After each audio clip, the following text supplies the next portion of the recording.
കർത്താവ് യേശുക്രിസ്തുവിൻ്റെ നിശ്ചലമായ നാമം ഈ നല്ല സമയം മഹത്വപ്പെടുമാറാകട്ടെ. വീണ്ടും ഒരു പ്രാവശ്യം കൂടി കർത്താവിൻ്റെ തിരുവചനവുമായി നിങ്ങളുടെ മധ്യയായിരിക്കാൻ സ്വർഗത്തിലെ ദൈവം ഒരുക്കി തന്ന ഈ വിലപ്പെട്ട നിമിഷങ്ങളെ ഓർത്ത് ദൈവത്തെ സ്തുതിക്കുന്നു. 2-3 പേർ എൻ്റെ നാമത്തിൽ കൂടി വരുന്നിടത്തൊക്കെയും ഇവിടെ മധ്യേ ഞാനുണ്ട് എന്ന് പറഞ്ഞ കർത്താവ് ഇന്ന് വീണ്ടും നമ്മുടെ മധ്യത്തിൽ വന്നിട്ടുണ്ട്. ഈ ടെലിവിഷൻ പ്രോഗ്രാമിലൂടെ നിങ്ങളെ കാണുവാൻ, നിങ്ങളോട് ഒരുമിച്ചായിരിക്കാൻ സ്വർഗത്തിലെ ദൈവം ഒരുക്കിയ വിലപ്പെട്ട നിമിഷങ്ങളെ ഓർത്ത് ഞാൻ ദൈവത്തെ സ്തുതിക്കുന്നു. നമ്മുടെ ദൈവം അത്ഭുതങ്ങളുടെ ദൈവം, നമ്മുടെ ദൈവം അതിശയങ്ങളുടെ ദൈവം. ആ കർത്താവ് ഇന്നും നമുക്ക് വേണ്ടി വലിയ കാര്യങ്ങൾ ചെയ്യുവാൻ ഇവിടെ വന്നിട്ടുണ്ട്. ഹൃദയ നുറുക്കത്തോടെ, വേദനയോടെ, ഭാരത്തോടെ ആയിരിക്കുന്ന നമ്മെ കർത്താവ് ഇന്ന് സൗഖ്യമാക്കുന്ന ഒരു ദിവസമായി ദൈവം മാറ്റുവാൻ പോകുകയാണ്. കഴിഞ്ഞ നാളുകൾ നമ്മൾ അനുഭവിച്ചതല്ല, കഴിഞ്ഞ നാളുകൾ നമ്മൾ കണ്ടതല്ല. ഒരു പുതിയ ദൈവപ്രവൃത്തിയിലേക്ക്, ഒരു പുതിയ അത്ഭുതത്തിലേക്ക് ആത്മാവ് നമ്മെ ഈ ദിവസം വഴി നടത്തുവാൻ പോകുകയാണ്. വിശുദ്ധ വേദപുസ്തകം വായിക്കുമ്പോൾ കർത്താവ് ഇപ്രകാരം വിളിച്ചു പറഞ്ഞു, അധ്വാനിക്കുന്നവരും ഭാരം ചുമക്കുന്നവരും ആയുള്ളവരെ എല്ലാവരും എൻ്റെ അടുക്കൽ വരുവിൻ, ഞാൻ നിങ്ങളെ ആശ്വസിപ്പിക്കുക. നാം ആരാധിക്കുന്ന, നാം സേവിക്കുന്ന നമ്മുടെ കർത്താവായ യേശു ക്രിസ്തു, അവൻ അത്ഭുതങ്ങളുടെ ദൈവമായി, ആശ്വാസത്തിൻ്റെ ദൈവമായി ഈ സമയത്ത് നമ്മുടെ കൂടെ ഉണ്ട്. ആ കർത്താവിൻ്റെ തിരുവചനത്തിൽ നമ്മൾ ചിന്തിക്കുമ്പോൾ അത് നമ്മുടെ ജീവിതത്തിൽ അനുഗ്രഹത്തിനും നന്മയ്ക്കും വലിയ വിടുതലും ഈ ദിവസം കാരണമായി തീരുവാൻ പോകുകയാണ്. Praise Lord. വേദപുസ്തകത്തിൽ നിന്ന് ഒരു വചനം നിങ്ങളുമായിട്ട് പങ്കിട്ട് ദൈവവചനത്തിൽ നിന്ന് സംസാരിപ്പാൻ ഞാൻ കർത്താവിൽ ശരണപ്പെടുന്നു. അതിന് ആദരമായി വിശുദ്ധ ലൂക്കോസ് എഴുതിയ സുവിശേഷം 5-ാം അധ്യായം അതിൻ്റെ 4-5 വാക്യങ്ങൾ ഇങ്ങനെ പറയുന്നു. സംസാരിച്ചു തീർന്നപ്പോൾ അവൻ ശീമോനോട്, ശീമോനെ ആഴത്തിലേക്ക് നീക്കി മീൻപിടുത്തത്തിന് വലയിറക്കുവിൻ എന്ന് പറഞ്ഞു. അതിന് ശീമോൻ, നാഥാ, ഞങ്ങൾ രാത്രി മുഴുവനും അധ്വാനിച്ചു, എങ്കിലും ഒന്നും കിട്ടിയില്ല, എങ്കിലും നിന്റെ വാക്കിന് ഞാൻ വലയിറക്കാം. ഒരു നിമിഷം നമുക്ക് ഈ വചനത്തെ ഓർത്ത് സ്തോത്രം ചെയ്യാം. നല്ല പിതാവേ, അവിടുന്ന് തന്ന നല്ല ആലോചനയ്ക്കായി സ്തോത്രം. അവിടുന്ന് ഞങ്ങളോട് സംസാരിക്കുന്ന വലിയ നിമിഷങ്ങൾക്കായി നന്ദി.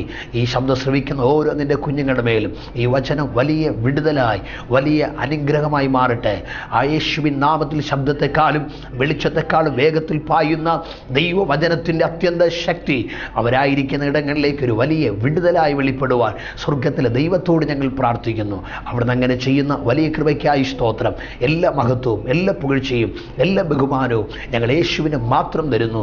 യേശുവിൻ നാമത്തിൽ തന്നെ പിതാവേ, ആമീൻ. ഹല്ലേലൂയ. കർത്താവായ യേശു ക്രിസ്തു ആരാണ്? യേശു വേദപുസ്തകം വായിക്കുമ്പോൾ ഇന്നേക്കും 2013 വർഷങ്ങൾക്ക് മുൻപ് ഒരു കന്യക മറിയത്തിലൂടെ ഭൂമിയിൽ ജനിച്ച് യോഹന്നാൻ സ്നാപകനാൽ സ്നാനമേറ്റ് മാതൃക കാണിച്ചതെന്ന്, അത്ഭുതങ്ങളാലും അടയാളങ്ങളാലും ദൈവത്തിൻ്റെ പുത്രൻ എന്ന് തെളിയിച്ച് പെന്തിയോസ് പീലാത്തോസിൻ്റെ കോടതിയിൽ വിധിക്കപ്പെട്ട് യാതൊരു കുറ്റവും കൂടാതെ മരണത്തിനായി വിധിക്കപ്പെട്ടവൻ വേദപുസ്തകം വായിക്കുമ്പോൾ ക്രൂശിൽ മരിച്ച് 3-ാം ദിവസം ഉയർത്തെഴുന്നേറ്റ് പിതാവിൻ്റെ വലത്തുഭാഗത്തിരുന്ന് തനിക്കായി കാത്തിരിക്കുന്ന ദൈവസഭയ്ക്ക് വേണ്ടി ഹല്ലേലൂയ ഇന്നും പരിശുദ്ധാത്മാവിനെ അയച്ചു തരുന്നവനായ യേശു, പുതിയ ആകാശവും പുതിയ ഭൂമിയും നിത്യമായ ഭരണവും ഇന്നും തൻ്റെ കുഞ്ഞുങ്ങൾക്ക് വേണ്ടി ഒരുക്കിക്കൊണ്ടിരിക്കുന്ന യേശു, തന്നെ ആരാധിക്കുന്ന, തന്നെ സേവിക്കുന്ന, തനിക്ക് വേണ്ടി ജീവിക്കുന്ന തൻ്റെ മക്കളെ ചേർക്കുവാൻ വീണ്ടും വരാമെന്ന് ഉറപ്പ് നൽകിയ ആ കർത്താവായ യേശു ഇന്ന് നമ്മെ തൊടുന്ന ഒരു ദിവസമായി മാറുവാൻ പോവുകയാണ്. ആ യേശുവിനെ പറ്റിയാണ് നിങ്ങളുമായി സംസാരിപ്പാൻ ഞാൻ കർത്താവിൽ ശരണപ്പെടുന്നത്. യേശു 33.5 വയസ്സുവരെ ഈ ഭൂമിയിൽ ഉണ്ടായിരുന്നു. 3.5 വർഷക്കാലം യേശു തൻ്റെ അനുഗ്രഹിക്കപ്പെട്ട ആത്മീക ശുശ്രൂഷ ഈ ലോകത്തിൽ സഹോദര സഹോദരി എനിക്കും നിനക്കും വേണ്ടി ചെയ്യുവാൻ ഇടയായി. ഞാൻ പറയട്ടെ, ആ യേശു കർത്താവിൻ്റെ ശുശ്രൂഷയിൽ ദൈവം വിളിച്ച് വേർതിരിച്ച ഒരു വ്യക്തിയാണ് പത്രോസ്. പത്രോസിനെ വേദപുസ്തകം വായിക്കുമ്പോൾ അവൻ ഗലീല കടൽപ്പുറത്ത് അവൻ മീൻ പിടിച്ചുകൊണ്ടിരിക്കുമ്പോൾ കർത്താവ് യേശുവിനെ വിളിച്ചു, പത്രോസെ ഫോളോ മീ, എന്നെ അനുഗമിക്കുക. ബൈബിൾ വായിക്കുമ്പോൾ യേശുവിൻ്റെ വാക്ക് കേട്ടിട്ട് വലത്തോ ഇടത്തോ നോക്കാതെ, മുൻപിലോട്ടോ പുറകിലോട്ടോ നോക്കാതെ, വീട്ടുകാരോടോ നാട്ടുകാരോടോ ബന്ധുക്കളോടോ അയൽവാസികളോടോ ആരോടോ ചോദിച്ചിട്ട് വരട്ടെ എന്ന് പറയാതെ ആ സമയം തന്നെ ബൈബിൾ പറയുന്നു വലയും പടകും എല്ലാം വിട്ടിട്ട് അരിമനായകനായ യേശുവിൻ്റെ പിന്നാലെ ഇറങ്ങിത്തിരിച്ചവനാണ് പത്രോസ്. എന്നെ കേൾക്കുന്ന സഹോദരങ്ങളെ, യേശുവിൻ്റെ ശബ്ദം കേട്ട് നിങ്ങൾ ഇറങ്ങിത്തിരിച്ചൊരു വ്യക്തിയാണോ? യേശുവിൻ്റെ ശബ്ദത്തിൻ്റെ പിന്നാലെ നിങ്ങൾ മുൻപോട്ട് പോകുന്നൊരു വ്യക്തിയാണോ? ഒരു ദൂത് പറയാം, നിൻ്റെ ഏത് സാഹചര്യത്തിലും നിൻ്റെ അരികിൽ വന്ന് നിന്നെ ആശ്വസിപ്പിക്കുവാൻ, നിന്നെ തൊടുവാൻ കഴിയുന്ന ഒരു ദൈവമുണ്ടെങ്കിൽ അതത്രേ ഞങ്ങൾ പ്രസംഗിക്കുന്ന കർത്താവായ യേശു. ഹല്ലേലൂയ. വേദപുസ്തകം വായിക്കുമ്പോൾ ഈ പത്രോസിനുമായിട്ട് യേശു കർത്താവ് ഒരിക്കൽ കടൽക്കരയിൽ വെച്ച് സംഭാഷിക്കുന്ന ഒരു സംഭാഷണമാണ് നമ്മൾ വചനപ്രകാരം ഇന്ന് ഈ സമയം നമ്മൾ കേൾക്കുവാൻ ആഗ്രഹിക്കുന്നത്. ബൈബിൾ വായിക്കുമ്പോൾ ഈ പത്രോസ് ഉണ്ടല്ലോ, പ്രൈസ്തലോ, ഗലീല കടൽപ്പുറത്ത് വളരെ വേദനയോട്, വേദപുസ്തകം വായിക്കുമ്പോൾ ഗന്നസരത്ത് തടാകത്തിൻ്റെ കരയിൽ വളരെയേറെ വേദനയോട്, ഭാരത്തോട് അവനായിരിക്കുന്ന ഒരു പ്രത്യേക നിമിഷത്തിലത്രേ കർത്താവ് അവൻ്റെ അരികിലേക്ക് ചെല്ലുവാനിടയായത്. പ്രൈസ്തലോട് ഞാൻ പറയട്ടെ, വേദനയോട്, ഭാരത്തോട് ആരെങ്കിലും ആയിരിക്കുന്നെങ്കിൽ പരിശുദ്ധാത്മാവ് ഈ സമയം ദൂത് പറയുന്നു. നിൻ്റെ സഹോദരങ്ങൾ, ഒരുപക്ഷെ ബന്ധുക്കൾ, നീ സ്നേഹിക്കുന്ന വ്യക്തികൾ, ഒരുപക്ഷെ നിന്നെ സഹായിക്കുമെന്ന് കരുതുന്നവർ നിൻ്റെ അരികിൽ വരാതിരിക്കുമ്പോഴും നിൻ്റെ അരികിൽ വരുന്ന, നിൻ്റെ ആവശ്യങ്ങൾ അറിയുന്ന ഒരു ദൈവമുണ്ടെങ്കിൽ അവനത്രേ കർത്താവായ യേശു കർത്താവ്. യേശു കർത്താവ് പത്രോസിനോട് പറയുകയാണ്, പത്രോസേ, സംസാരിച്ച് തീർന്നപ്പോൾ പറയുകയാണ്, നീ ആഴത്തിലേക്ക് നീക്കി മീൻ പിടുത്തതിന് വലയിറക്കുവിൻ. ആരാണ് പത്രോസ്? എൻ്റെ ഭാവനയിൽ ഞാൻ ഇങ്ങനെ പത്രോസിനെ വർണ്ണിക്കാറുണ്ട്. ഗന്നസര തടാകത്തിൻ്റെ കരയിലുള്ള ഏതോ ഒരു കൊച്ചു വീട്ടിൽ ഭാര്യയോടും കൊച്ചു മക്കളോടൊരുമിച്ച് ഈ പത്രോസ് എന്നറിയപ്പെടുന്ന ഈ മനുഷ്യനിതാ ജീവിക്കുമ്പോൾ ഒരു ദിവസം ഉച്ച കഴിഞ്ഞ വേളയിൽ വലത് കൈയിൽ പങ്കയും ഇടത് കൈയിൽ വലയും പിടിച്ചുകൊണ്ട് ഈ പത്രോസ് ഉണ്ടല്ലോ ഗന്നസര തടാകത്തിൻ്റെ ആഴത്തിലേക്ക് അവൻ മീൻ പിടിക്കുവാൻ വേണ്ടി കടന്നു പോവുകയാണ്. കടന്നു പോകുമ്പോൾ അവൻ്റെ ഭാര്യ അവൻ്റെ പിന്നാലെ വിളിച്ചു, അച്ഛാ ഒന്ന് നിന്നാട്ടെ. ഭർത്താവിൻ്റെ വിളി കേട്ട് ഭാര്യ നിന്നപ്പോൾ കർത്തദാസ് ഇങ്ങനെ പറഞ്ഞു കാണും, ചേട്ടാ പോയിട്ട് വരുമ്പോൾ പ്രൈസിലോട് ഇന്ന സാധനങ്ങൾ മേടിച്ചു കൊണ്ടുവരണം എന്ന് പറഞ്ഞൊരു ലിസ്റ്റ് പത്രോസിൻ്റെ കരങ്ങളിൽ സഹോദരി കൊടുത്തു കാണും. പത്രോസ് നോക്കിയപ്പോൾ ഒരു ഭയങ്കരമായ ലിസ്റ്റ് ഉണ്ട്. പ്രൈസ് അവൻ ഉള്ളുകൊണ്ട് ചിന്തിച്ചു, ഞാൻ പോയിട്ട് വരുമ്പോൾ ഇന്ന് ഈ ലിസ്റ്റിൻ കണക്കിനുള്ള സാധനം മേടിച്ച് എൻ്റെ വീട്ടിൽ കൊണ്ടുവരുവാൻ ദൈവമേ നീ ഇടവരുത്തണമേ. വീണ്ടും അവൻ മുൻപിലേക്ക് പോകുമ്പോൾ അവൻ്റെ കൊച്ചുമക്കൾ ഓടി വന്ന് പറഞ്ഞു കാണും, പപ്പ അവൻ പോയിട്ട് വരുമ്പോൾ ഇന്നതൊക്കെ കൊണ്ടുവരണമെന്ന് പറഞ്ഞ് മക്കളും ഒരു ലിസ്റ്റ് കൊടുത്തു. സ്കൂൾ ടൈമാണ്, സ്കൂൾ തുറക്കുവാൻ പോകുന്ന സമയമാണ്, പുസ്തകം വേണം, ബാഗ് വേണം, കൊട വേണം, എനിക്ക് ബുക്കുകൾ വേണം, അത് വേണം, ഇത് വേണമെന്ന് പറഞ്ഞ മക്കളും ഒരു ലിസ്റ്റ് കയ്യിൽ കൊടുക്കുവാനിടയായി. ലിസ്റ്റും മേടിച്ചുകൊണ്ട്, കർത്താവേ ഇന്ന് ഞാൻ പോയിട്ട് വരുമ്പോൾ ഇതും കൂടെ കൊണ്ടുവരുവാൻ ഇടവരുത്തണമെന്നുള്ള ചിന്തയോടെയാണ് അവൻ ഗന്നസര തടാകത്തിൻ്റെ ആഴത്തിലേക്ക് അവൻ മീൻ പിടിക്കുവാൻ പോകുന്നത്. ഒരു ദൂത് ഞാൻ നിങ്ങളോട് പറയാം, വളരെ പ്രതീക്ഷയോടെ അവൻ പോകുകയാണ്. തൻ്റെ ഭാര്യയുടെയും മക്കളുടെയും വാക്കുകൾ കേട്ട് തിരികെ വരുമ്പോൾ ഒരു വലിയ നിറവോടെ വരുവാൻ, ഒരു വലിയ അനുഗ്രഹത്തോടെ വരുവാൻ പോകുകയാണ്. ഇന്ന് പകൽ പരിശുദ്ധാത്മാവ് ദൂത് പറയുന്നു, ഇത് കാണുന്ന ഏതൊക്കെ സഹോദരങ്ങൾ ഒരുപക്ഷെ വീട്ടിലുള്ളവരുടെ അല്ലെങ്കിൽ സഹോദരങ്ങളുടെ വാക്ക് കേട്ടിട്ട് വളരെ പ്രതീക്ഷയോടെ നീ ഏതൊക്കെ വഴികളിലേക്ക് ഇറങ്ങിത്തിരിക്കുക. ഒരു ബിസിനസ് നീ തുടങ്ങിയിട്ടുണ്ട്, പക്ഷേ നീ ഇറങ്ങിയപ്പോൾ ഒരു വലിയ പ്രതീക്ഷയോടെയാണ് ഇറങ്ങിയത്. നിൻ്റെ ഭാര്യയുടെ, മക്കളുടെ, സഹോദരങ്ങൾക്ക് അതിലൂടെ വലിയ കാര്യം ചെയ്യാമെന്നുള്ള പ്രതീക്ഷയോടെ നീ ഇറങ്ങിയെങ്കിൽ എവിടെയോ ഏതൊക്കെ പ്രയാസങ്ങൾ, ഏതൊക്കെ തടസ്സങ്ങൾ നിന്നെ ഈ ദിവസങ്ങൾ ഭാരപ്പെടുത്തുന്നെങ്കിൽ പരിശുദ്ധാത്മാവ് ശക്തമായി ആത്മാവിൽ ദൂത് പറയുന്നു. ഇത് കേട്ടുകൊണ്ടിരിക്കുമ്പോൾ തന്നെ ദൈവത്തിൻ്റെ വലിയ മാറ്റം നിന്റെ ജീവിതത്തിൽ പരിശുദ്ധാത്മാവ് ഈ സമയം കൽപ്പിക്കുവാൻ പോകുക. ബൈബിൾ വായിക്കുന്നു, അവൻ ഗന്നസര തടാകത്തിൻ്റെ കരയിൽ വന്ന് തൻ്റെ സ്നേഹിതരോടൊരുമിച്ച്, കൂട്ടുകാരോടൊരുമിച്ച് അവൻ പടകുമെടുത്തുകൊണ്ട് ആഴക്കയത്തിൽ അവൻ മീൻ പിടിക്കുവാൻ പോകുകയാണ്. വളരെ പ്രതീക്ഷയോടെയാണ് പോകുന്നത്. തിരമാലകളെ ഭേദിച്ചുകൊണ്ട്, കാറ്റുകളെ ഭേദിച്ചുകൊണ്ട്, തൻ്റെ പങ്കകൾ കൊണ്ട് അവൻ പ്രൈസ്തലോട് വെള്ളങ്ങളെ തുഴഞ്ഞു മാറ്റി അവൻ പ്രൈസ്തൽ ആഴത്തിലേക്ക് പോകുമ്പോൾ അവനൊരു വലിയ പ്രതീക്ഷയുണ്ട്. എൻ്റെ ഭാര്യ, എൻ്റെ കുഞ്ഞുങ്ങൾ എന്നോട് പറഞ്ഞ കാര്യം എനിക്ക് നിവർത്തിക്കുവാൻ കഴിയും. പക്ഷേ ബൈബിൾ പറയുന്നു, അന്ന് രാത്രി മുഴുവനും പത്രോസ് തൻ്റെ ആരോഗ്യത്തെ, തൻ്റെ സമയത്തെ, തൻ്റെ പണത്തെ അവൻ ആഴക്കയത്തിൽ ചെലവഴിപ്പാനിടയായി. എന്നാൽ തൻ്റെ ആരോഗ്യത്തെ അവൻ ചെലവഴിച്ചു, തൻ്റെ സമയത്തെ അവൻ ചെലവഴിച്ചു, തൻ്റെ പണത്തെ അവൻ ചെലവഴിച്ചു. എന്നാൽ പ്രിയമുള്ളവരെ, അവൻ്റെ വലയിൽ ഒരു കൊഞ്ചുപൊടി പോലും കയറിയില്ല, അവൻ്റെ വലയിൽ ഒരു ചെറുമീൻ പോലും കയറിയില്ല. ഇത് കേൾക്കുന്ന ഏതൊക്കെയോ സഹോദരന്മാർ പറയുന്നുണ്ട്, ഇത് കേൾക്കുന്ന ഏതൊക്കെയോ സഹോദരിമാർ പറയുന്നുണ്ട്, ഇത് കേൾക്കുന്ന ആരൊക്കെയോ ഹൃദയം തുറന്നു പറയുന്നുണ്ട്, ബ്രദർ അല്ലെങ്കിൽ പാസ്റ്റർ, എൻ്റെ ജീവിതം ഈ ഒരു അനുഭവത്തിലായിരിക്കുന്നു. വളരെ പ്രതീക്ഷയോടെ ഞാൻ ജോലിക്ക് ഇറങ്ങിത്തിരിച്ചു, വളരെ പ്രതീക്ഷയോടെ ഞാൻ ബിസിനസ് മണ്ഡലത്തിലേക്ക് ഇറങ്ങിത്തിരിച്ചു, വളരെ പ്രതീക്ഷയോടെ ഞാൻ കാഴ്ചപ്പാടുകൾ മുൻപിൽ വെച്ചു. എന്നാൽ എൻ്റെ പ്രതീക്ഷകൾക്ക് വിപരീതമായി എൻ്റെ പണം നഷ്ടപ്പെട്ടതല്ലാതെ, അയ്യോ എൻ്റെ സമയം നഷ്ടപ്പെട്ടതല്ലാതെ, ഞാൻ അധ്വാനിച്ചത് മുഴുവനും നഷ്ടമായതല്ലാതെ ഇതുവരെ എൻ്റെ ജീവിതത്തിൽ ഒരു ലാഭവും ഉണ്ടായിട്ടില്ല എന്ന് പറയുന്ന ആരെങ്കിലും ഈ ശബ്ദം കേൾക്കുന്നെങ്കിൽ പരിശുദ്ധാത്മാവ് ദൂത് പറയുന്നു, ഈ ശുശ്രൂഷയിലൂടെ തന്നെ യേശുവിൻ്റെ അതിശയകരമായ കരം സഹോദര നിന്റെ ബിസിനസ്സിലേക്ക്, സഹോദരി സഹോദരിയെ, നിന്റെ ജോലി മണ്ഡലങ്ങളിലേക്ക്, നിന്റെ ശൂന്യതയിലേക്ക്, നിന്റെ ശൂന്യമായ ഇടങ്ങളിലേക്ക് പരിശുദ്ധാത്മാവിൻ്റെ നിറഞ്ഞ സാന്നിധ്യം ഈ നിമിഷം ഇറങ്ങി വരുവാൻ പോകുകയാണ്. ഇതുവരെ കാണാത്ത വലിയ മാറ്റങ്ങൾ, ഇതുവരെ കാണാത്ത വലിയ ദൈവിക പ്രവർത്തികൾ 2013 പരിശുദ്ധാത്മാവ് നിങ്ങളുടെ ജീവിതത്തിനകത്ത് യേശു ക്രിസ്തുവിൻ നാമത്തിൽ അവൻ കൽപ്പിക്കുവാൻ പോകുകയാണ്. ഇന്നത്തെ ശൂന്യതകളെ കണ്ട് ഭയപ്പെടേണ്ട, ഇന്നത്തെ പ്രയാസങ്ങളെ കണ്ട് ഭയപ്പെടേണ്ട, ഇന്നുള്ള അവസ്ഥയെ കണ്ടിട്ട് നിന്റെ ജീവിതത്തെ നീ തുലനം ചെയ്യേണ്ട. പരിശുദ്ധാത്മ പറയുന്നു, നിന്റെ അവസ്ഥയ്ക്ക് അടിമുടി മാറ്റം വരുത്തുവാൻ കഴിയുന്ന ദൈവത്തിൻ്റെ കരം ഈ സമയത്ത് നിങ്ങൾ തൊടുവാൻ പോകുക. യേശു കർത്താവ് നിങ്ങളെ സൗഖ്യമാക്കുവാൻ, യേശു നിങ്ങളെ വിടിയിപ്പാൻ പോകുക. ഏതൊക്കെയോ ശൂന്യത നിന്നെ അലട്ടുന്നില്ലേ?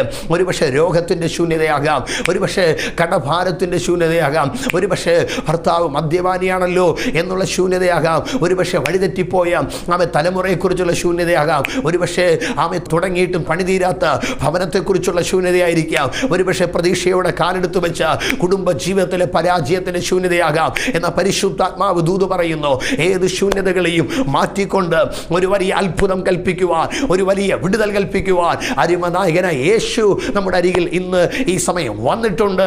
വിശ്വസിക്കുക, ആ ദൈവത്തെ സ്തുതിക്കുക, ആയിരിക്കുന്ന ഇടങ്ങളിൽ ആത്മാവിൽ നിമിഷം ദൈവത്തെ സ്തുതിച്ചു തുടങ്ങുക.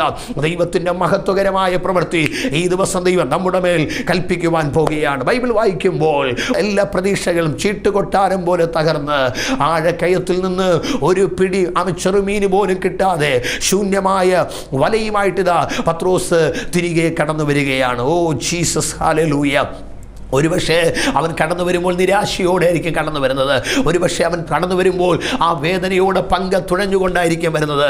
എൻ്റെ ഭാര്യയുടെ മുഖത്ത് ഞാൻ എങ്ങനെ നോക്കും? അയ്യോ, എൻ്റെ മക്കളുടെ മുഖത്ത് ഞാൻ എങ്ങനെ നോക്കും? വളരെ പ്രതീക്ഷയോടെ അവർ തന്ന ലിസ്റ്റുമായിട്ട് ഞാൻ വന്നല്ലോ, പക്ഷേ ഞാൻ എങ്ങനെ നോക്കും? ജീവിതത്തിൽ പരിശുദ്ധാത്മ പറയുന്നു, അവൻ പല വ്യക്തികളുടെ മുഖത്ത് ഞാൻ എങ്ങനെ നോക്കും? എൻ്റെ അയൽവാസികളുടെ മുഖത്ത് ഞാൻ എങ്ങനെ നോക്കും? എൻ്റെ ബന്ധുക്കളുടെ മുഖത്ത് ഞാൻ എങ്ങനെ നോക്കും? ഒരു ദൂത് പരിശുദ്ധാത്മ പറയുന്നു, യേശുവിന് വേണ്ടി നീ ഇറങ്ങി തിരിച്ച വ്യക്തിയെങ്കിൽ, യേശുവിൻ്റെ വാക്ക് കേട്ടിട്ട് അവൻ്റെ കൽപ്പന അനുസരിച്ച് ജീവിക്കുന്ന ഒരു ദൈവപൈതലെങ്കിൽ പരിശുദ്ധാത്മാവ് ശക്തമായി ദൂത് പറയുന്നു, നിന്റെ തലയെ ദൈവം താഴ്ത്തുന്നവനല്ല, നിന്റെ തലയെ ദൈവം ഉയർത്തുന്നവനാണ്. നീ പരാജയമല്ല. പരിശുദ്ധാത്മ പറയുന്നു, ദൈവം നിനക്കൊരു ജയം കൽപ്പിക്കുവാൻ പോകുകയാണ്. നീ ശൂന്യതയല്ല, എൻ്റെ കർത്താവ് നിനക്കൊരു നിറവ് തരുവാൻ പോകുക. ആവർത്തന പുസ്തകം 28 പറയുന്ന പോലെ അവൻ തക്ക സമയത്ത് നിന്റെ ദേശത്തവൻ മഴ തന്ന് യഹോവ നിന്നെ അനുഗ്രഹിപ്പാൻ പോകുകയാണ്. ഇന്നലെ വരെ യേശുവിൻ്റെ നാമത്തിൽ നീ ശൂന്യത കണ്ടെങ്കിൽ, ഇന്നലെ വരെ നീ വേദന കണ്ടെങ്കിൽ, പരിശുദ്ധാത്മാവ് പറയുന്നു, ഭാരമേറിയ പങ്കയും തുഴഞ്ഞുകൊണ്ട് ആമെ മറുകരയിലേക്ക് കടന്നു വരുന്ന ഒരു പത്രോസിനെ പോലെ പലവിധമായ വിഷയങ്ങൾ വേറി നീ കടന്നു വരുന്നെങ്കിൽ ആത്മാവ് ശക്തമായി ദൂത് പറയുന്നു, ആമെ നീ കടന്നു വാ. ആമെ നിന്റെ വരവ് കാത്ത് ഗെന്നസരത്ത് തടാകത്തിൻ്റെ കരയിൽ ഒരുവൻ കാത്തു നിൽപ്പുണ്ട്. അവൻ്റെ പേരത്ര യേശു ക്രിസ്തു. പരിശുദ്ധാത്മാവ് ദൂത് പറയുന്നു, ജീവിതത്തിൻ്റെ ഭാരമേറിയ പങ്കെ തുഴഞ്ഞുകൊണ്ട് ആമെ ഏതുവരെ മുൻപോട്ട് പോകുമെന്ന് ആമെ പ്രൈസ് ചിന്തിച്ചുകൊണ്ട് വ്യാകുലപ്പെടുന്ന ആരെങ്കിലും ഈ ശബ്ദം കേൾക്കുന്നെങ്കിൽ പരിശുദ്ധാത്മാവ് ശക്തമായി ദൂത് പറയുന്നു, നീ പോകുന്ന വരുന്ന വഴി യാത്രയിൽ ഒരു പരാജയമല്ല നിന്നെ എതിരേൽക്കാൻ പോകുന്നത്, ഒരു തോൽവി അല്ല നിന്നെ എതിരേൽക്കാൻ പോകുന്നത്, ഒരു പ്രതികൂലമല്ല നിന്നെ എതിരേൽക്കാൻ പോകുന്നത്. അരുമനായകന യേശു തൻ്റെ മഹത്വത്തോടുകൂടി നമ്മെ എതിരേൽക്കുവാൻ പോകുകയാണ്. ഹല്ലേലൂയ. ഒരുപക്ഷെ ഇവൻ ഭാരമേറിയ പങ്കയും തുഴഞ്ഞുകൊണ്ട് വരുമ്പോൾ ഒരുപക്ഷെ ഇവൻ ഇങ്ങനെ ചിന്തിക്കുന്നുണ്ടാകാം, അയ്യോ ഞാനിതാ എൻ്റെ ഭാര്യയുടെ മുഖത്ത് ഞാൻ എങ്ങനെ നോക്കും? എൻ്റെ കുഞ്ഞുങ്ങളുടെ മുഖത്ത് ഞാൻ എങ്ങനെ നോക്കും? ഒരുപക്ഷെ അവൻ ഭാരം ഏറിക്കൊണ്ട് ഒരു വശത്തുനിന്ന് അവൻ വരുമ്പോൾ ആ തിരമാലകൾ ഈ പത്രോസിനെ നോക്കി വെല്ലുവിളിച്ച് കാണും, ആ കൊടുങ്കാറ്റുകൾ വെല്ലുവിളിച്ച് കാണും, പത്രോസേ നിന്നെ ഞാൻ കരയിൽ എത്തിക്കുകയില്ല, നിന്നെ ഞാൻ കരയിൽ എത്തിക്കുകയില്ല, പരാജയപ്പെട്ട നിന്നെ ഞാൻ ഈ ആഴക്കയത്തിൽ ഞാൻ മുക്കിക്കളയുവാനിടയാകും. പ്രതികൂലത്തിൻ്റെ തിരമാലകൾ, പ്രശ്നങ്ങളുടെ തിരമാലകൾ, ഇതാ ഒരു കഷ്ടത വന്നില്ല, അതിന് പിന്നാലെ ആമെ മറു കഷ്ടത പത്രോസിനെ വെല്ലുവിളിക്കുകയാണ്. ഇന്ന് ഈ സമയം എന്നെ കേൾക്കുന്ന സഹോദരങ്ങളെ, ഓ ജീസസ്, ഒരു പത്രോസിനെ പോലെ ഒരു കഷ്ടത വന്നില്ല, ആമെ അത് തീരുന്നതിന് മുമ്പ് മറ്റൊരു കഷ്ടത നിന്നെ വെല്ലുവിളിക്കുകയാണോ? ഓ ഒരു രോഗം വന്നു മാറിയില്ല, അതിനു മുമ്പ് വേറൊരു നഷ്ടം നിന്റെ ജീവിതത്തിൽ വന്നിരിക്കുകയാണോ? എന്നാൽ പരിശുദ്ധാത്മാ പറയുന്നു, ഇതിനെ എല്ലാം എണ്ണി എണ്ണി നിന്നെ അനുഗ്രഹിപ്പാൻ കഴിയുന്ന ഒരു കർത്താവായ യേശു ഇന്ന് ഈ ശബ്ദം കേൾക്കുന്ന നിങ്ങളുടെ അടുക്കലേക്ക് ഇറങ്ങി വരുവാൻ ആഗ്രഹിക്കുന്നു. അവൻ്റെ അവൻ്റെ മഹത്വകരമായ ശക്തി, അവൻ്റെ അത്ഭുതത്തിൻ്റെ ശക്തി ഇന്ന് പകൽ ഇവിടെ വ്യാപരിച്ചു കൊണ്ടിരിക്കുകയാണ്. ഒരുപക്ഷെ പത്രോസിനും ഉള്ളുകൊണ്ട് ഇങ്ങനെ ചിന്ത തോന്നിക്കാണാം, ഒന്നും എനിക്ക് കിട്ടിയില്ലല്ലോ, എൻ്റെ ജീവിതം മുഴുവനും പരാജയമായല്ലോ, അതുകൊണ്ട് ഈ ആഴക്കയത്തിൽ തന്നെ എൻ്റെ ജീവിതം ഞാൻ അവസാനിപ്പിച്ചാൽ എന്തായിത്തീരും? ഈ ആഴക്കയത്തിൽ തന്നെ അങ്ങ് ഞാൻ മരിച്ചു കളഞ്ഞാൽ എന്തായിത്തീരും? ഓ ഹല്ലേലൂയ! എങ്കിലും അവനൊരു വിശ്വാസമുണ്ട്, അവനെ വിളിച്ച ഒരു യേശു ഉയരത്തിലുണ്ട്. ഇത് കേൾക്കുന്ന ചില വ്യക്തികളെ പരിശുദ്ധാത്മാവ് കാണുന്നു. നീ പറയുന്നുണ്ട് ആത്മഹത്യ ചെയ്താൽ എല്ലാ പ്രശ്നത്തിനും പരിഹാരമുണ്ടാകുമല്ലോ, മരിച്ചു കളഞ്ഞാൽ ഇതൊന്നും ആരുടെയും പരാതി കേൾക്കണ്ടല്ലോ, ആരുടെയും വിഷമങ്ങൾ അറിയണ്ടല്ലോ, ആരുടെയും കുത്തുവാക്കുകൾ കേൾക്കണ്ടല്ലോ. ഹല്ലേലൂയ! അതുകൊണ്ട് ഇതിനേക്കാൾ മരിച്ചു കളഞ്ഞാൽ മതിയെന്ന് കരുതുന്ന ആരെങ്കിലും ഉണ്ടെങ്കിൽ പരിശുദ്ധാത്മ പറയുന്നു, നീ തകരേണ്ട വ്യക്തിയല്ല, നീ പരാജയപ്പെടേണ്ട വ്യക്തിയല്ല. കാരണം ഗന്നസരത്ത് തടാകത്തിന്റെ കരയിൽ നീ പോകുന്ന കരയിലേക്ക് ഹല്ലേലൂയ നിന്നെ കാത്തു നിൽക്കുന്ന ഒരു അരുമനായകനായ ഒരു യേശുവുണ്ട്, സ്നേഹനിധിയായ യേശുവുണ്ട്. ചതഞ്ഞ ഓട ഒടിക്കാത്ത ദൈവം, പുകയുന്ന തിരി കെടുത്താത്ത ദൈവം. മലാക്കി 3:6 പറയുന്ന പോലെ യഹോവയെ ഞാൻ മാറാത്തവൻ, അതുകൊണ്ട് യാക്കോബിന്റെ പുത്രന്മാരെ നിങ്ങൾ മുടിഞ്ഞു പോകാതിരിക്കുന്നു.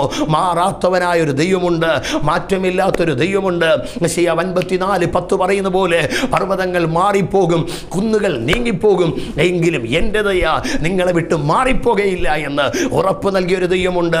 ആ ദൈവം നിന്നെ കരയിൽ കാത്തു നിൽക്കുമ്പോൾ, ആ യേശു നിന്നെ വിടുവിക്കുവാൻ വേണ്ടി നിൽക്കുമ്പോൾ, ആ യേശു നിന്നെ സൗഖ്യമാക്കുവാൻ നിൽക്കുമ്പോൾ, ആ യേശു നിന്റെ ശൂന്യമായ വലയെ നിറയ്ക്കുവാൻ വേണ്ടി നിൽക്കുമ്പോൾ, സഹോദര സഹോദരിയെ, അനുജത്തിയെ, പിതാവേ മാതാവേ, നീ തകരേണ്ട വ്യക്തി അല്ല, നീ പരാജയപ്പെടേണ്ട വ്യക്തി അല്ല. പരിശുദ്ധാത്മാവ് ശക്തമായി ദൂത് പറയുന്നു, എൻ്റെ യേശു നിന്നെ കാത്തു നിൽക്കുകയാണ്. സർവശക്തനായ ദൈവം നിന്നെ കാത്തു നിൽക്കുകയാണ്. രാജാതി രാജാവായ ദൈവം, കർത്താതി കർത്താവായ ദൈവം, 7 പൊൻ നിലവിളക്കയുടെ നടുവിൽ നിലയെങ്കി ധരിച്ച മാറത്ത് പൊൻകച്ച കെട്ടിയവനായ ദൈവം നിന്നെ കാത്തു നിൽക്കുകയാണ്. അവൻ കാത്തു നിൽക്കുന്നത് എരുതിയിൽ എണ്ണ ഒഴിക്കുവാനല്ല, അവൻ നിന്നെ ചവിട്ടി തകർക്കാനല്ല, പിന്നെയോ ഉടയ്ക്കപ്പെട്ട നിന്റെ ജീവിതത്തെ, തകർക്കപ്പെട്ട നിന്റെ ജീവിതത്തെ, ശൂന്യമായ നിന്റെ ജീവിതത്തെ റീമാ ഷദോരി അംദൽ കടകസിയ പിന്നെ പണിയുവാൻ, പിന്നെ നിന്നെ അനുഗ്രഹിപ്പാൻ, പിന്നെ ദൈവത്തിനെ മാനിപ്പാൻ എൻ്റെ യേശു ഇവിടെ കാത്തു നിൽക്കുകയാണ്. ഹല്ലേലൂയ! ഹല്ലേലൂയ! ദൈവത്തെ ഞാൻ സ്തുതിക്കുകയാണ്. എന്നെ കേൾക്കുന്നവരാരെങ്കിലും ഉണ്ട് ആത്മാവിൽ ദൈവത്തെ സ്തുതിച്ചു തുടങ്ങിയാട്ടെ. ഇത് വിടുതലിന്റെ ദിവസമാണ്, ഇത് പരാജയത്തിന്റെ ദിവസമല്ല, ഇത് വിടുതലിന്റെ ദിവസമാണ്. യേശുവിന്റെ കരം നിങ്ങളുടെ പരാജയങ്ങളെ മാറ്റുവാൻ ഇവിടേക്ക് ഇറങ്ങി വരുവാൻ പോകുകയാണ്. In the name of Jesus. Bible പറയുന്നു, ഭാരമേറിയ ആ പങ്കിയും തുഴഞ്ഞുകൊണ്ട് അവൻ ഗന്നസരത്ത് പ്രൈസ്ലോഡ് തടാകത്തിന്റെ കരയിലേക്ക് അവൻ വരികയാ. ഒരു പക്ഷേ സാഹചര്യങ്ങൾ പറയുന്നുണ്ടാകാം, ഞാൻ നിന്നെ കരയിലെത്തിക്കത്തില്ല പത്രോസേ, ഞാൻ നിന്നെ കരയിലെത്തിക്കത്തില്ല. ആ തിരമാലകൾ പറയുന്നുണ്ടാകാം, ആ കൊടുങ്കാറ്റുകൾ പറയുന്നുണ്ടാകാം, നിന്റെ ജീവിതത്തെ ഒരു ഭാഗത്ത് ഞാൻ ഒതുക്കിക്കളയോ, നിന്നെ ഞാൻ കരയിലെത്തിക്കത്തില്ല, ഒരു കര കാണുവാൻ ഞാൻ നിന്നെ സമ്മതിക്കത്തില്ല എന്ന് ഒരുപക്ഷെ ശത്രു അവന് നേരെ വെല്ലുവിളിക്കുന്നുണ്ടാകാം. ഇന്ന് എന്നെ കേൾക്കുന്ന ആരൊക്കെയോ പറയുന്നുണ്ട്, പാസ്റ്റർ അല്ലെങ്കിൽ ബ്രദർ, എന്നെ നോക്കിയും ഏതൊക്കെയോ കൊടുങ്കാറ്റുകൾ വെല്ലുവിളിക്കുന്നു, ഏതൊക്കെയോ തിരമാലകൾ വെല്ലുവിളിക്കുന്നു, ഞാൻ നിന്നെ കര കാണുവാൻ സമ്മതിക്കുകയില്ല എന്ന് പറഞ്ഞ് എന്നെ നോക്കി ചില കൊടുങ്കാറ്റുകൾ തിരമാലകൾ വെല്ലുവിളിക്കുന്നു. ആരോ പറഞ്ഞ വിദ്യാഭ്യാസത്തിൽ ഞാൻ പരാജയം അനുഭവിക്കുന്നു, ജോലി സ്ഥലത്ത് ഞാൻ പരാജയം അനുഭവിക്കുന്നു, കുടുംബ ജീവിതത്തിലെയോ ഞാൻ പരാജയം അനുഭവിക്കുന്നു, എവിടെ തൊട്ടാലും എൻ്റെ ജീവിതം പരാജയം മാത്രമേ ഉള്ളൂ, ഒരു കര പോലും കാണുവാൻ കഴിയത്തില്ല എന്ന് ശത്രുവായ പിശാച് എന്നെ ഹാലയിൽ നോക്കി വെല്ലുവിളിക്കുമ്പോൾ ഞാൻ എന്ത് ചെയ്യേണ്ടോ? പരിശുദ്ധാത്മാവ് പറഞ്ഞ് ഭയപ്പെടേണ്ട. യേശു കർത്താവ് ശക്തമായി പറയുന്നു, നീ തുഴഞ്ഞു മുന്നേറ്. ഒരു യേശു നിന്നെ എതിരേൽക്കാൻ പോകുക, ഒരു രാജാതിരാജൻ നിന്നെ എതിരേൽക്കാൻ പോകുക, ഒരു ദേവാദി ദൈവം നിന്നെ എതിരേൽക്കാൻ പോകുക. ബൈബിൾ പറയുന്നു, അവനിതാ രാത്രിയിൽ അവൻ ഒന്നും കിട്ടാതെ തുഴഞ്ഞ് പ്രഭാതമായപ്പോൾ അവൻ ഗന്നസരത്ത് തടാകത്തിന്റെ കരയിൽ വന്നു. ബൈബിൾ പറയുന്നു, അവൻ കരയിലിറങ്ങിയിട്ട് അവൻ്റെ ഭാവനയിൽ ഞാൻ ഇങ്ങനെ ചിന്തിക്കുന്നു, അവൻ്റെ സഹോദരന്മാരല്ല, അവൻ്റെ കൂടെ വന്ന കൂട്ടുകാരല്ല, ഒന്നും കിട്ടാത്തതിൻ്റെ വേദനയിൽ, ഒരു അനുഗ്രഹവും കിട്ടാത്തതിൻ്റെ ഭാരത്തിൽ, ഒരു വിടുതലും കിട്ടാത്തതിൻ്റെ നിരാശയിൽ അവർ അടുത്തുള്ള കടകളിൽ പോയി അവർ പാൻപരാഗ് ശംഭുവും അവർ മുറുക്കാനും സിഗരറ്റും വലിച്ച് കഞ്ചാവും കഴിച്ച് അവർ അടുത്തുള്ള മദ്യശാലയിൽ ചെന്ന് അവർ മദ്യം വാങ്ങിച്ചു കുടിച്ച് ഒന്നും കിട്ടാത്തതിൻ്റെ വേദന, ചൂടേറിയ ആ സൂര്യൻ്റെ ചൂടുകൊണ്ട് പ്രൈസ്തലോ ചുട്ടുപൊള്ളുന്ന മണലാരണ്യത്തിൽ അവർ പ്രൈസ്തവരുടെ വസ്ത്രം ഊരി വിരിച്ച് ഒന്നും കിട്ടാത്തതിൻ്റെ വേദന അവിടെ കിടന്നുറങ്ങി തീർക്കുക. മദ്യത്തിലും മയക്കുമരുന്നിലും പ്രൈസ്തലോട് ലോകപരമായ ഇൻപങ്ങളിലും മുഴുകൽ പ്രാപിച്ച് ഇന്നലെ ഒന്നും കിട്ടാത്തതിൻ്റെ ക്ഷീണം തൻ്റെ കൂടെ പോയവർ തീർക്കുമ്പോൾ ഈ പത്രോസ് എന്താ ചെയ്തതെന്നറിയണ്ടേ? തൻ്റെ കൂട്ടുകാരെ പോലെ അവനും ഇറങ്ങിച്ചെന്നിട്ട് ഇന്നലെ എനിക്കൊന്നും കിട്ടിയില്ലല്ലോ, ഞാൻ പള്ളിയിൽ പോയിട്ട് എനിക്കൊന്നും കിട്ടിയില്ലല്ലോ, ആരാധിക്കാൻ പോയിട്ട് ഒന്നും കിട്ടിയില്ലല്ലോ, വല വീശുവാൻ പോയിട്ട് എനിക്കൊന്നും കിട്ടിയില്ലല്ലോ, ദൈവത്തെ സേവിപ്പാൻ ഇറങ്ങി തിരിച്ചിട്ട് അയ്യോ എനിക്കൊന്നും കിട്ടിയില്ലല്ലോ എന്ന് പറഞ്ഞ് പത്രോസും അതിൻ്റെ പിറകെ പോകാതെ ബൈബിൾ പറയുന്ന പത്രോസ് ഉണ്ടല്ലോ, ആ വല അവൻ കഴുകുവാൻ തയ്യാറായി. ഹല്ലേലൂയ! ആ വല കഴുകുവാൻ തയ്യാറായി. വല പ്രൈസ്തലോ വചനത്തെ കാണിക്കുന്നു, വല ആരാധനയെ കാണിക്കുന്നു, വല വിശുദ്ധിയെ കാണിക്കുന്നു. പത്രോസ് ഇങ്ങനെ പറയും, ഒന്നും കിട്ടിയില്ലെങ്കിലും ഞാൻ വല കഴുകും, ഒന്നും കിട്ടിയില്ലെങ്കിലും ഞാൻ ദൈവത്തെ ആരാധിക്കും, ഒന്നും കിട്ടിയില്ലെങ്കിലും ഞാൻ വിശുദ്ധിയോടെ ദൈവത്തിനെ സ്തോത്രം ചെയ്യുക, ഒന്നും കിട്ടിയില്ലെങ്കിലും ഞാൻ യേശുവിൻ്റെ മുഖത്തേക്ക് നോക്കുക, ഒന്നും കിട്ടിയില്ലെങ്കിലും ഞാൻ ആരാധിക്കും, ഒന്നും കിട്ടിയില്ലെങ്കിൽ ഒരു പാപവും ഞാൻ ചെയ്യത്തില്ല, ഒന്നും കിട്ടിയില്ലെങ്കിലും എൻ്റെ കർത്താവിൻ്റെ പിന്നാലെ തന്നെ ഞാൻ ഇറങ്ങിത്തിരിക്കും. എന്നെ കേൾക്കുന്ന ആരെങ്കിലും ഈ ശബ്ദം കേൾക്കുന്നെങ്കിൽ അയ്യോ യേശുവിൻ്റെ പിന്നാലെ വന്നിട്ട് എനിക്ക് വിടുതൽ ഇല്ലല്ലോ എന്ന് ചിന്തിച്ച് നീ പുറകിലേക്ക് പോകരുത്. വിശ്വാസത്താൽ പറ, ഒന്നും കിട്ടിയില്ലെങ്കിലും എൻ്റെ യേശുവിനെ ഞാൻ ആരാധിക്കും, ഒന്നും കിട്ടിയില്ലെങ്കിലോ എൻ്റെ യേശുവിനെ ഞാൻ സ്തുതിക്കാം, ഒന്നും കിട്ടിയില്ലെങ്കിലോ എൻ്റെ യേശുവിനെ ഞാൻ നന്ദി പറയും. ഒന്നും കിട്ടിയില്ലെങ്കിലും എൻ്റെ ദൈവം എൻ്റെ യേശുവാണെന്ന് ഹല്ലേലൂയ ഉറപ്പോടെ പറയുവാൻ തയ്യാറാണോ? പരിശുദ്ധാത്മ പറയുന്നു, ഈ ഗന്നസരത്ത് തടാകത്തിൻ്റെ കരയിൽ നിന്ന് നീ കയറുന്നത് പരാജയപ്പെട്ടവനായിട്ടല്ല, നീ ഉയർച്ചയുള്ളവനായി കയറുവാൻ പോവുകയാണ്. ബൈബിൾ പറയുന്നു, ഒന്നും കിട്ടിയില്ലെങ്കിൽ ദൈവത്തെ ആരാധിപ്പാൻ വല കഴുകുവാൻ ക്രൈസ്തലോട് അവൻ തയ്യാറാകുക. ഹല്ലേലൂയ! ഒരിക്കൽ ബൈബിൾ വായിക്കുമ്പോൾ ഇസ്രായേലിൻ്റെ രണ്ടാമത്തെ രാജാവും മധുര ഗായകനും സംഗീതത്തിൽ അഗ്രഗണ്യനും കിന്നരവാൽ നിപുണനുമായ ദാവീദ് ഒരിക്കൽ ഇങ്ങനെ വിളിച്ചു പറഞ്ഞു. എന്താ പറഞ്ഞത്? 34 സങ്കീർത്തനം 1 പറഞ്ഞു, ഞാൻ യഹോവയെ എല്ലാ കാലത്തും വാഴ്ത്തും, അവൻ്റെ സ്തുതി എപ്പോഴും എൻ്റെ നാവിന്മേലിരിക്കും. ദാവീദ് പറഞ്ഞ എല്ലാ കാലത്തും ഞാൻ ദൈവത്തെ സ്തുതിക്കുക. എനിക്ക് അനുഗ്രഹം ഉണ്ടാകുമ്പോൾ മാത്രമല്ല, എനിക്ക് ഉയർച്ച ഉണ്ടാകുമ്പോൾ മാത്രമല്ല, എനിക്ക് സമൃദ്ധി ഉണ്ടാകുമ്പോൾ മാത്രമല്ല, എനിക്ക് ജോലി കിട്ടുമ്പോൾ മാത്രമല്ല, എൻ്റെ എല്ലാ സാഹചര്യങ്ങളിലും ഞാൻ ദൈവത്തെ സ്തുതിക്കുക. ഞാൻ നടന്നു പോയാലും ദൈവത്തെ സ്തുതിക്കുക, ഞാൻ BMW പോയാലും ദൈവത്തെ സ്തുതിക്കുക, എനിക്ക് വാരി ഉണ്ടേണ്ട ഗതി തന്നാലും ഞാൻ ദൈവത്തെ സ്തുതിക്കാം, ഞാൻ കോരി കുടിക്കേണ്ട ഗതി തന്നാലും ഞാൻ ദൈവത്തെ സ്തുതിക്കാം. ഹല്ലേലൂയ! എൻ്റെ ദൈവം എന്നെ ഉയർത്തിയാലും എൻ്റെ ദൈവം എന്നെ താഴ്ത്തിയാലും ഞാൻ ദൈവത്തെ സ്തുതിക്കുക. ഇതത്രേ ഒരു ദൈവ പൈതലിൻ്റെ തീരുമാനം. അനുഗ്രഹം മാത്രം കിട്ടുമ്പോൾ ദൈവമേ നീ നല്ലത്, ഒരു പ്രൈസ് പരാജയം വരുമ്പോൾ എൻ്റെ കർത്താവ് മോശമെന്ന് പറയുവാനല്ല, ഏത് സാഹചര്യത്തിൻ്റെ നടുവിലും ദൈവത്തെ സ്തുതിക്കുന്ന ഒരു ദൈവത്തിൻ്റെ പൈതലിനെ ദൈവത്തിന് ഈ കാലഘട്ടത്തിൻ്റെ മറവിൽ ആവശ്യമെന്ന് പരിശുദ്ധാത്മാവ് ശക്തമായി ദൂത് പറയുകയാണ്. ബൈബിൾ പറയുന്നു, ഒന്നും കിട്ടിയില്ലെങ്കിൽ പത്രോസ് വല കഴുകുവാനിടയായി. ഓ ഹല്ലേലൂയ! ഒരു നിമിഷം ഞാൻ നിങ്ങൾക്ക് വേണ്ടി പ്രാർത്ഥിപ്പാൻ ആഗ്രഹിക്കുന്നു. കണ്ണുകളെ നമുക്ക് ദൈവസന്നിധി മൂടാം. നമ്മുടെ പരാജയങ്ങളെ മാറ്റുവാൻ, നമ്മുടെ വേദനകളെ മാറ്റുവാൻ അരുമനായകനെ യേശു നമ്മുടെ അരികിൽ വന്നിട്ടുണ്ട്. ഞാൻ നിങ്ങൾക്ക് വേണ്ടി പ്രാർത്ഥിക്കട്ടെ. നല്ലവനും വിശ്വസ്തനുമായ ദൈവമേ, സ്വർഗ്ഗപിതാവേ, മനോഹരമേറിയ നല്ല സമയത്തിനായി നന്ദി. സ്വർഗം കണ്ട ഭൂമി കാണാത്ത ഒരു ദിവസം ഞങ്ങൾക്ക് തന്നല്ലോ. വീണ്ടും ഞങ്ങൾ അവിടുത്തെ സന്നിധിയിൽ വരുന്നു. കർത്താവിൻ്റെ സന്നിധി മുട്ടുമടക്കി പ്രാർത്ഥിക്കുന്ന ഞങ്ങളുടെ സഹോദരങ്ങൾക്കായി, സഹോദരികൾക്കായി, മാതാപിതാക്കൾക്കായി, കൊച്ചനുജന്മാർ, അനുജത്തിമാർക്കായി സ്തോത്ര. അവർ ഏത് രാജ്യത്തിലായിരുന്നാലും, ഏത് പട്ടണത്തിലായിരുന്നാലും, ശബ്ദത്തെക്കാളും വെളിച്ചത്തെക്കാളും വേഗത്തിൽ പായുന്ന യേശുവിൻ്റെ വചനത്തിൻ്റെ ശക്തി, യേശുവിൻ്റെ നാമത്തിൽ അവിടെ മേൽ സ്വർഗത്തിലെ ദൈവം ഈ സമയം അയച്ച് ദൈവവരെ വിടുവിപ്പാൻ ഞങ്ങൾ പ്രാർത്ഥിക്കുന്നു. രോഗത്താലായിരിക്കുന്നതിനെ സൗഖ്യമാക്കുന്നതിനായി സ്തോത്ര. വേദനകൾ നീ അകറ്റുന്നതിനായി സ്തോത്ര. എല്ലാ ഭാരങ്ങളും വിട്ടു മാറുന്നതിനായി സ്തോത്ര. കാൽവരി ക്രൂശിൽ ഞങ്ങൾക്ക് വേണ്ടി ചൊരിയപ്പെട്ട യേശുവിൻ്റെ രക്തത്തിൻ്റെ ശക്തി ഇപ്പോൾ ശരീരങ്ങളുടെ മേൽ വ്യാപരിക്കുന്നതിനായി സ്തോത്ര. ഊഡാമാന സഖോലിയ ഇല മുഴകൾ അപ്രത്യക്ഷമായി കൊണ്ടിരിക്കുന്നതിനായി സ്തോത്ര. യേശു ക്രിസ്തുവിൻ്റെ നാമത്തിൽ അന്തൽ അലർജികളെ കർത്താവ് ഇപ്പോൾ എടുത്തു മാറ്റിക്കൊണ്ടിരിക്കുന്ന സ്തോത്ര. ഉച്ചം തല മുതൽ ഉള്ളംകാല് വരെ വ്യാപരിക്കുന്ന രോഗശക്തികളുടെ മേൽ ദൈവത്തിൻ്റെ സൗഖ്യം അവിടുന്ന് അത്ഭുതത്തോടെ അതിശയത്തോടെ യേശുവിൻ നാമത്തിൽ ഇറങ്ങിക്കൊണ്ടിരിക്കാൻ നന്ദി കർത്താവേ. ഓ റീമാ ഷദോരി ഹംദൽ കനാര. ദേശങ്ങൾ, പട്ടണങ്ങൾ, രാജ്യങ്ങളിൽ ദൈവത്തിൻ്റെ വലിയ പ്രവൃത്തിക്ക് വേണ്ടി യേശുവിൻ നാമത്തിൽ ഓടുന്ന പടക്കുതിരകളാക്കി ദൈവവരെ അഭിഷേകം ചെയ്യുന്നതിനായി സ്തോത്രം. കർത്താവേ, പത്രോസിൻ്റെ ശൂന്യത മാറ്റി ദൈവം നിന്റെ ജനത്തിൻ്റെ ശൂന്യത മാറ്റി അവരെ അനുഗ്രഹിച്ചതിനാൽ ഞങ്ങൾ നന്ദിയോടെ ദൈവത്തെ സ്തുതിക്കുകയാണ്. തിരുനാമത്തെ അങ്ങ് ഞങ്ങളിലൂടെ മഹത്വപ്പെടുത്തിയാലും എല്ലാ മഹത്വം പൊഴിച്ച് ബഹുമാനം ഞങ്ങൾ അങ്ങേക്ക് തരട്ടെ. യേശുവിൻ നാമത്തിൽ തന്നെ പിതാവേ, ആമേൻ, ആമേൻ, ആമേൻ. കർത്താവ് നമ്മെ ധന്യമായി ധാരാളമായി ഈ ദിവസങ്ങൾ അനുഗ്രഹിക്കേണ്ട. പത്രോസിൻ്റെ ശൂന്യതകളെ മാറ്റിയ യേശു നിങ്ങളുടെ ശൂന്യതകളെ മാറ്റി നിങ്ങൾ നിറയ്ക്കുവാൻ ഈ ദിവസങ്ങൾ അവൻ നിങ്ങളോട് കൂടെയുണ്ട്. വീണ്ടും കാണുന്നവരെ അതുവരെ കർത്താവ് നമ്മെ തൻ്റെ ചിറകിൻ മറവിൽ മറയ്ക്കട്ടെ. ദൈവം നമ്മെ അനുഗ്രഹിക്കുമാറാകട്ടെ. ആമേൻ, ആമേൻ, ആമേൻ.